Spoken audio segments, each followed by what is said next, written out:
If you don't know what you don't want, you can't know what you do want. Contrast is what causes you to focus the more into becoming. That's what creation is. It's focus. Because creation happens with thought. We know you think it happens with your action because you move things around and you get stuff done. But the creation, the true creation, is happening through your thought in conjunction with your source energy. You cannot change conditions or circumstance. You don't have to let them control you. We can't control what's going on outside, but we can control what's going on inside. As you think, so shall you be. 7 little words that I think are perhaps the most important things that we can learn and master in our lives. This old proverb notion that I become what I think about all day long.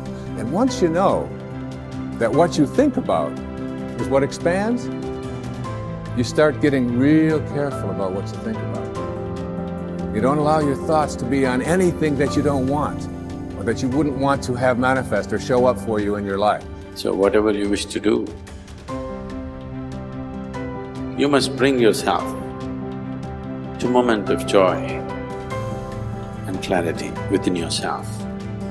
At that moment, what you decide, even if you die, you must go by that. Whenever your emotions go up and down, your mind says many things. That's not important. In the moment of clarity, when I'm saying joy, because when you're happy, you're not compulsive. When you're very happy and clear, at that time, if you look at things and see, yes, this is what is more sensible for me, just do that. It doesn't matter if it feels like hell, because that's where your well-being is.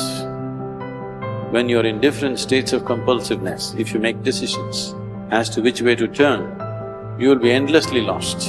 That the way that we speak actually influences the way that we think. But perhaps even more importantly, number 2, he said the way that we speak influences what we think. That our thoughts, what we are capable of thinking, are actually linked to the way our neurons are being wired. I got better day by day and week by week and month by month, and I'm asking you to do the same thing until you can develop a long arm and a long reach, until you can develop influence that won't quit. Touch people next year you couldn't touch this year. Touch people now you couldn't touch before. Conduct a meeting now you couldn't conduct before. Heart and soul now mixed in there that wasn't there, missing before. I'm asking all of you to get better in spite of the winters, in spite of the downturn, the money downturn, the social downturn, the personal downturn, whatever it is. Just get stronger, get better. The key is not to wish for a better winter. The key is to wish for more strength, more wisdom, more courage, get better, get wiser, get stronger.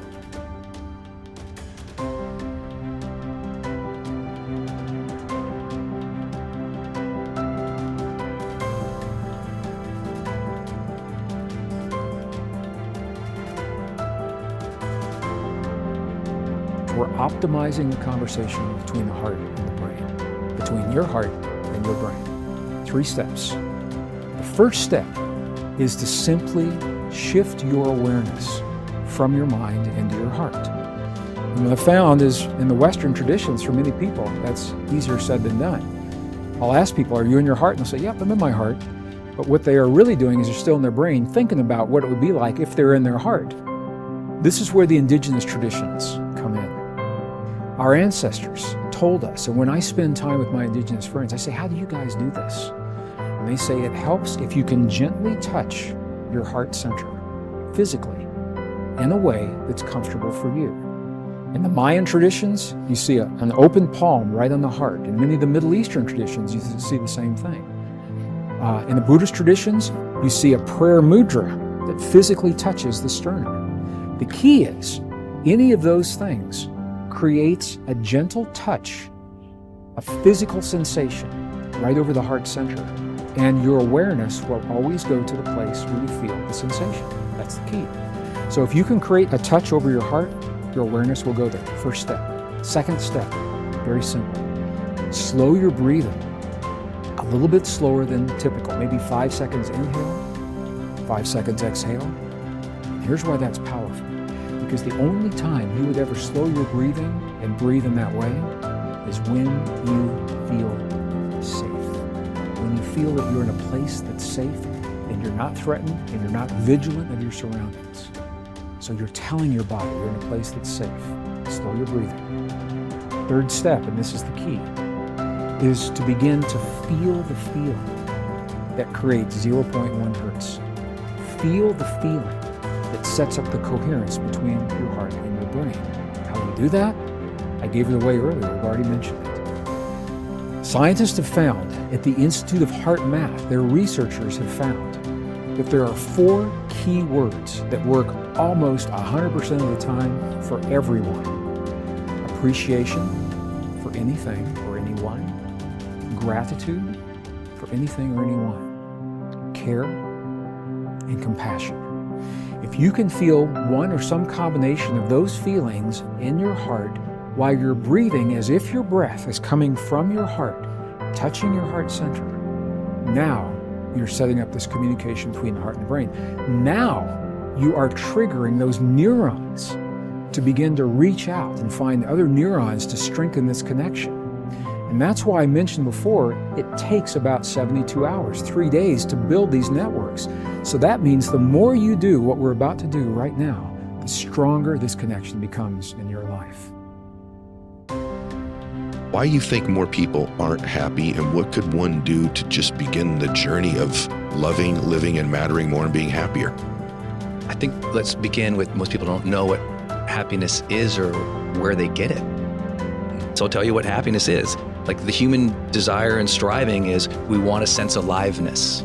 So you need to do more things that make you alive, make you vibrant, authentic, expressive, make you sense. For some people, it's adventure. They go mountain biking. It's like, wow, that just brought me back to life. You know, some people it's hanging out with great friends. Some people it's doing their passion. Some people it's, just honestly feeling and sensing the moment and meditating. Another thing that everyone wants is connection. Most people today lack the depth of happiness because most people lack a connection with other people. They're surface level relationships. You can't be really happy long-term with surface level relationships. So you got to find out, how do I connect more deeply? And it can be simple things like you talked about. You know, with the kids, maybe less than the texting, call them. Have that moment of connection. It's nothing crazy. That's what you're striving for. You want happiness with your kids. You're going to call them. You're going to connect with them. So think about connection relationships, a level of depth. Then we want meaningful pursuits. When I go after that, I love that pursuit. And notice it doesn't say meaning. A lot of people just say meaning. I said, no, it's meaningful pursuits. Because a lot of people we know who are really successful, they've already had a meaningful life. They're miserable because they're not pursuing anything anymore. You got that. You got to have that pursuit, man. Yeah. You got to find a pursuit. It has meaning to you. It brings you back to life. That's happiness. And then the middle of the triangle is the capital G, growth. If you don't have aliveness, you don't have connection, you don't have meaningful pursuits, and you don't have growth, you're miserable. We can bank on it. We can guarantee it. The research will reveal it every single time. But if we can get you a little bit more alive, a little bit more connected, a little bit more meaningful pursuits, and a little bit more growth, those like little bit in each of those, it's like a thunderous shift in your life. You're just like, whoa, little bits in those. But there's an access point. Why aren't most people happy? Let's say they did all those things. Still not happy? And they're just not here. Presence is the gateway to happiness. If I can't get you present, to feel it, to sense it, can't change. What most people want in real, like what they really want, all the people I work with, maybe the people you work with, what they really want, they'll never say it, and most of them never know it. What almost every human being wants is they want to feel the day more. They got all these activities they're blazing through. Get the kids to school, get this off to there, get that done, answer that email, get this project done. And even if they're moving towards things they find meaningful and they're awesome, but if they don't feel it, if they're literally not present, they're not mindful enough to sense it, to appreciate it, to feel grateful, to feel the joy, to feel the ups, to feel the downs, to feel the miseries, to feel the wins. If you aren't feeling the day, you're just blazing through as an automaton. You're just blazing through the days, on autopilot. You're just like overwhelmed, stressed, going through it, but you don't feel the day.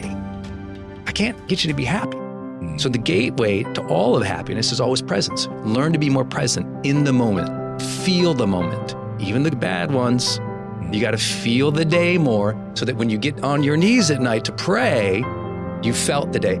Dear God, thank you. I felt this day. I felt those lessons you gave me. I felt those gifts you gave me.